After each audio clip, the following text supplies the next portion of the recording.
Hello, it's me, Tequinairu. And where am I? I'm in the Puerto Rican Cultural Center, and it's a quiet moment as we wait for the musicians to come to rehearsal. It is the last night of musician-only rehearsal for our big play that's happening next weekend, December 9th and 10th, The Prince and the Pana. The play follows an African prince in the mid-19th century and his journey in Puerto Rico to save his people from forced labor. The play also highlights and challenges stereotypes by highlighting strong women who were ahead of their time from the mountains of Puerto Rico and Taino descendants. So you're going to be treated to a lot of the Taino culture and heritage that was remains present in our Taino heritage. So anyway, here I am waiting for the musicians to arrive, and I thought it would be a perfect moment for you to see what the Cultural Center looks like 1 week before a production. So I'm going to turn it around and show you all the wonderful costumes and props tirao. So enjoy this as I walk around.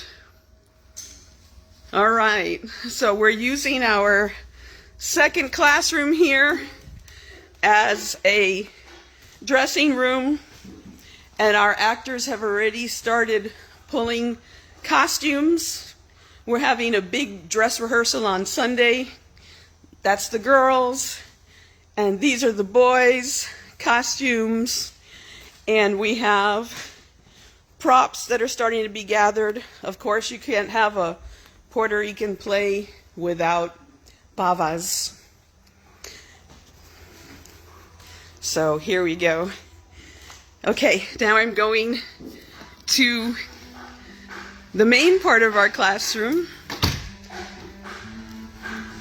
So we have musicians arriving already. Still more to come. Hello. Wave, guys, wave. Hello. So, hey, and my husband David, and basically we have 1, 2, 3, 4, 5, 6, 7, we have 8 musicians this year, and they're getting ready to arrive. We're going to be playing original bomba, plena, and mountain music and Taino music. So for those of you who enjoy Taino heritage, I'm literally going to be playing every flute I own, both barro and bone. So let's keep looking at the exciting costumes and props tirao por todo lado. Yes, so here part of the play takes place in the mountains where they're growing flowers and tobacco. And so that's what those are about. And of course, you can't have a Puerto Rican play without coffee. So I don't know how many of you remember the old tradition from the mountains where basically people drank coffee from latas. And of course, lots and lots of baskets that we use for all kinds of things.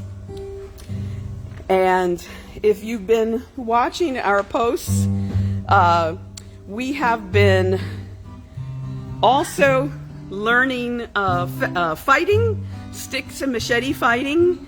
And so the stick fighting is from our bomba tradition called coco ballet, our stick and machete fighting. But many of you might not know that the Tainos also knew how to defend themselves with long sticks. Of course, the macana, the famous macana, was a weapon of choice, but they also knew how to fight and defend themselves with long sticks. Well, I think it's better if I just back up here and show you. And so basically, the long sticks were used for farming, koa. They were used to dig holes in the ground so that they could plant the tubers of yucca. And they were very well versed on how to defend themselves if someone came to attack them And they knew how to defend themselves with these long sticks. And if you've been following my page, you know that I'm in love with my long stick. I think it's in my DNA. What else do we have here? Well, the play is called The Prince and the Pana. And so you'll have to work with us, but we've created a Pana tree, and we're not going to spoil the surprise of what's up with this Pana, but it's an interesting story. If you believe that trees and plants are sentient, you're going to enjoy this play. And of course, thanks to our wonderful Yolando Maisonet, we have plenty of Pana, not only on the tree, but in baskets, and they're all handmade Pana. What else do we have? So out here in the hallway, and this is officially my office, which I never sit in, and so I'm super more than happy to lend it more costumes. So big shout out to Raul Ayala. I forgot the date, back in 2015. They gave me this beautiful presentation in Loíza at the Festival de Bate. Let's see, so what else do we have here? Okay. We also have, since the story also takes place on sugar plantations, we have the kinds of things you would expect on a sugar plantation, including a box full of machetes, which we also fight with. Yep, there we go. Lots of machetes. So, okay, well, so, I hope you enjoyed the tour. Let's see, what else can I show you? One last thing. If you've never seen the closet in the Puerto Rican Cultural Center, this is my favorite room. This is our closet. It's amazing, and we have, for the last 26 years, we have handmade costumes so that we can present Puerto Rican traditions with authenticity. So those are all kinds of costumes. And we have earrings and collares and gloves and flower head pieces. Plenty of hats, right? And of course, if you know us, we are heavy on the drums.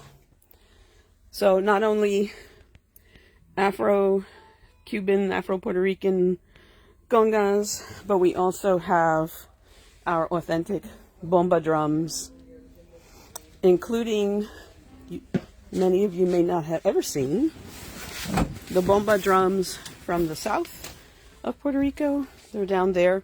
You actually lie them down on the ground, prone, and you sit on them. So that's the bomba from Ponce. And well, I can go on and on and on and on and talk about what we're doing, but the musicians have arrived and we need to get started with rehearsal. So we hope that you come to our play December 9th and 10th. We have been working on it for 6 months, and now it is next weekend. So there's information below in the description of how to get tickets, and we're happy to hear from you. So, Tequila from the Puerto Rican Cultural Center. We hope that you have enjoyed this little background tour of the excitement, and we will see you soon.